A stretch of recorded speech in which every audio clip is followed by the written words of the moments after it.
right. Last month, I talked to you about Women's History Month in the context of the Free Methodist Church and the PCJC, the Pacific Coast Japanese Conference. And someone asked me if I'd be willing to share my personal story. Well, before I even start, I wanted to point out how complex this is because of the intersectionality of being an Asian American, being a woman, and being a pastor. An environment where, there are mostly male pastors in a culture, the Japanese culture, that is pretty much patriarchal. And even though, we're third, fourth generation later, some of that culture is still embedded in our conference culture. So here we go.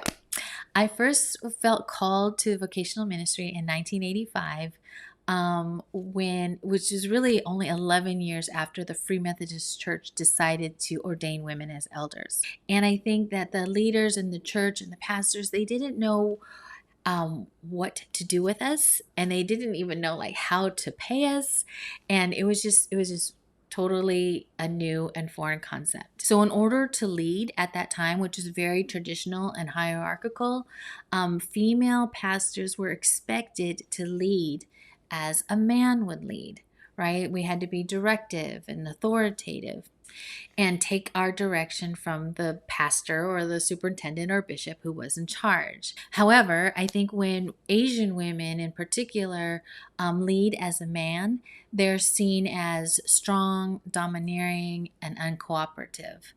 And much like, stereotype dragon lady or tiger mom. So it was hard for me because I do not want to lead as a man. I would be seen as the opposite of the dragon lady or the tiger mom. I was seen as like sweet and fragile and unable to handle the challenges of ministry.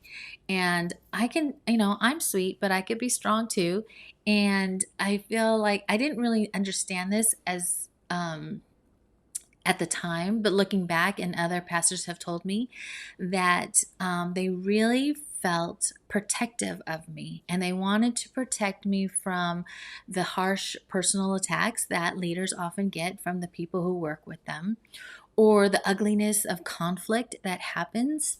And even there was one situation where a congregant was really angry with me, and that pastor shared with me how he was really concerned for my personal safety. And so there's this sense of like protective and me being weak. And that was really interesting to me. To be clear, Kotz and Stan and Tim and Daniel do not treat me like this. And I have to I'm so thankful for that. And I started the ordination process later in life.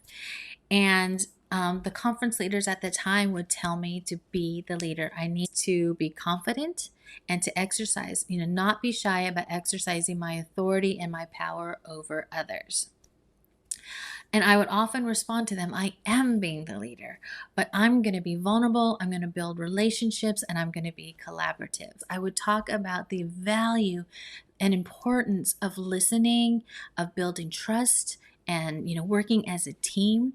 And they would look at me like I was talking a foreign language. And I get it. These men were older. They were like 50 and older. They had been in ministry for decades. They had been very successful in their ministry. And I could just, imagine that it would be so hard to see a different leadership style that was not theirs to be successful. And I think just trying to help them and convince them and was just draining. It was discouraging, and really at some point I just started to lose confidence, like maybe I'm not a leader, or maybe it's not gonna work out. But I was ordained, so I stepped up and was invited to the table and excited to be at the table. But I found that systems that have been around a long time have very strong entropy.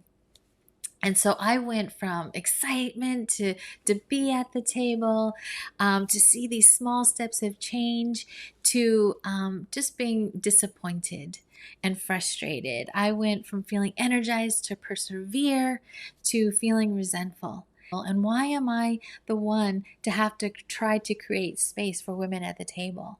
And I think it's so important for men, the men with the power and the privilege, to be the ones to be willing to change the way that we do things and to be more communicative, to be more collaborative and creative, because that is where I believe women and the young people are going to thrive. And I think that it's in those spaces where women will be able to lead the way that God created them to lead as women.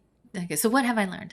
I'm learning to recognize situations and environments that diminish and drain me, as well as situations and environments where my leadership style can thrive and where I feel energized. So, the most important thing that I've learned is to connect with leaders who, both men and women, who advocate for women in leadership and also value women in leadership.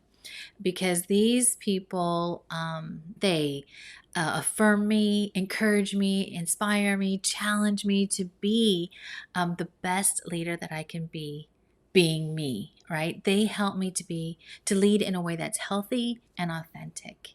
That is so crucial because I don't know why I was trying to do it all alone for so many years. And so that's it in a nutshell. And that's just part of the story. That's not even the part where, we go to places and everyone assumes that Paul is the reverend, or, how Paul doesn't want to go to the pastor's spouse's luncheons.